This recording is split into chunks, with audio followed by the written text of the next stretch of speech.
এই পিঠেগুলো বানানো কিন্তু অনেক সহজ, দেখতেও কিন্তু অনেক ভালো লাগে, আবার খাইতেও কিন্তু অনেক ভালো লাগে। আসসালামু আলাইকুম, বিসমিল্লাহির রহমানির রহিম। আশা করি আমার এই ভিডিওটা যে যেখান থেকেই দেখতেছেন আল্লাহর রহমতে ভালোই আছেন, আর মইও আলহামদুলিল্লাহ ভালো আছি। এই পিঠেগুলো বানাইছে আমার এক আপা, তার বাসায় গেছি সবাইকে নিয়ে, তারপরে সে আগেই আয়োজন করে পিঠেগুলো বানাইছিল। তো নাস্তা পানি খাইয়ে টাইয়া তারপরে বাসায় আসছি, তারপরে গেলাম বাজার থেকে চিংড়ি মাছ নিয়ে আসছি। আজকে অনেক দিন ধরেই চিন্তা করতেছি যে চিংড়ি মাছ আনা হয় না, তো দেখা যায় সবজি টবজি রান্না করলে চিংড়ি মাছের দরকার হয়। ছোট চিংড়ি মাছগুলো পাই নাই, আর যাও পাইছি ছোট ছোট, কিন্তু অতটা পছন্দ হয় নাই, 800 টাকা কেজি। আর এই যে বড় একটু চিংড়িগুলা, এগুলো হইছে নাকি খালের মানে শলা চিংড়ি। তো এর ম্যাক্সিমাম চিংড়ির মানে পেটেই ডিম আছে, আর দেখতেও কিন্তু চিংড়িগুলো অনেক সুন্দর। তো ওইগুলো নিয়েছে প্রায় 1000 টাকা কেজি, আর ওই ছোটোগুলো নিয়েছে 600 টাকা কেজি। তো সব চিংড়ি মাছগুলা মানে খুব সুন্দর করে আগে ধুইছি, তারপরে খোসা ছাড়াইয়া কিছু কিছু রাখছি, আবার কিছু ওইভাবেই প্যাকেট করে তারপরে ভাগ ভাগ করে রেখে দিছি। আর এই যে এখানে কয়েকটা চিংড়ি এইটা নিয়েছি আজকে রাত্রের মানে অন্য অন্য সবজি বা মাছ রান্না করছি, আর এইটা মানে রাতের জন্য শুধু ভুনা করে রেখে যাব, কারণ আজকে বিকেলে অন্য কাজ আছে, তো আর রান্না করার মতো সময় থাকবে না। এই জন্য আমার মেয়েটা চিংড়ি মাছ এত পছন্দ করে, কিন্তু কি আর করবো, সবসময় তো আর কেনা হয় না। চিংড়ি মাছ, ইলিশ মাছ এগুলো কিনতে গেলে অনেক টাকার প্রয়োজন। দেখা যায় যে সস্তা যে মাছগুলো থাকে এইগুলো আনলে আবার মেয়েটায় তেমন একটা পছন্দ করে না, খায় কিন্তু কিছুই বলে না। তো আমি অনেক মানে সবসময় চেষ্টা করি টাকা হাতে থাকলে ওর পছন্দের খাবারগুলো কেনার জন্য। যাই হোক, ছেলে দুইটাই তেমন একটা প্যারা দেয় না। আর এখানে এই যে পেঁয়াজ কাটমো, আরেকটু যে পেঁয়াজ কাটমো, কিন্তু সেই সময় নাই, ওদিকে হাতে ব্যথা, বাচ্চারাও বাসায় নাই যে ওদেরকে বলবো যে একটু কাইটে দাও।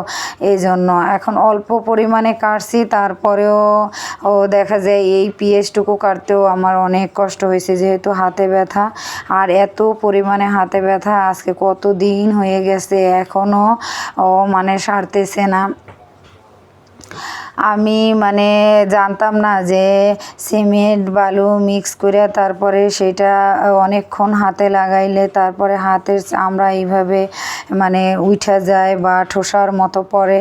তো যাই হোক, এই প্রথম আমি জানার পরে আর কখনো কোনো দিন আমি আর এইভাবে করব না, কারণ আমার হাতটা একেবারে ফুলে উঠছে, আর চামড়া একেবারে খাবলা খাবলা দিয়ে উঠে গেছে, মানে খুবই ভয়াবহ অবস্থা।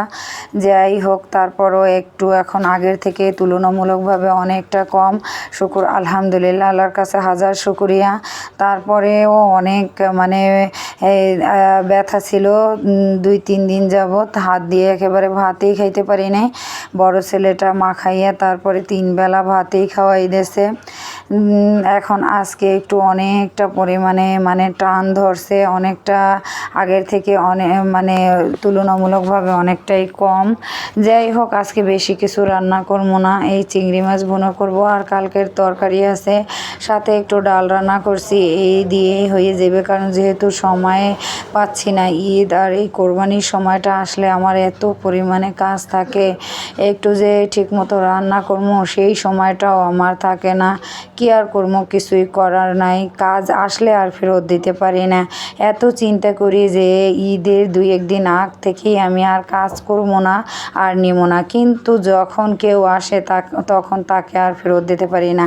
এই জন্য ছেলেমেয়েরা আমাকে অনেক কথা শোনায়, বলে এমনি তুমি বলতে থাকো যে আর কাজ আসলে আর নিবা না, যখন আসে তখন আর তুমি ফেরত দিতে পারো না।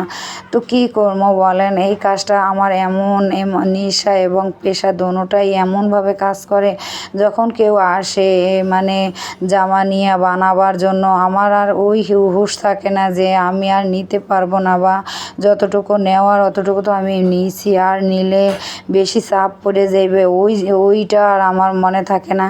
যাই হোক, কোরবানির দিন পর্যন্ত আমার এইভাবে করতে হয়, প্রত্যেকটা কোরবানিতে এবং ঈদের টাইমটায় আমার এইভাবেই করতে হয়। যখন আমার হাজব্যান্ড ছিল তখনও আমি করছি, আর এখন তো আরও বেশি, তখন হয়তো তুলনামূলকভাবে কম ছিল, কিন্তু এখন মানে এই ৩-৪ বছর ধরে এমনভাবে হইছে যে মানে ঈদের দিন সকাল পর্যন্ত আমার কোনো না কোনো কিছু মানে থাকবেই। আর তার আগে শেষ করার এত ট্রাই করি, এত চেষ্টা করি রাত দিন, কিন্তু হয় না, কারণ ওই যে বেশি থাকে। আর এবার তো মনে করেন নিজে থেকেই ওই শরীরটা অনেকটা খারাপ, কারণ পর ঈদের টাইমটায় অনেকটা প্যারা নিয়ে সামলাইতে হয়েছে সব কিছু। এরকমও হয়েছে যে অগ্রিম টাকা দিয়ে গেছে, কিন্তু তারপরও আমি রাখার সাহস করি নাই, টাকা সহ কাপড় ফেরত দিছি। অনেকে তো বলে যে আপু আপনি কেন এখনও লোক রাখেন না? ওই যে চিন্তা করি একটা লোক রাখলে তাকেও এভাবে টাকা ভাগ করে দিতে হবে বা এরকম করতে হবে, এই চিন্তা করেও আর দেওয়া হয় না যে না থাক, কষ্ট হইলেও আমি করি। আর এই যে একটু বাইর হয়েছিলাম, বের হওয়ার পরে আসার পথে ডৌয়া মানে এত পছন্দ বাচ্চাদের, ছেলেটা বলতেছে না আম্মু নিবই। আমি আবার বললাম যে একটা 20 টাকা করে পিস,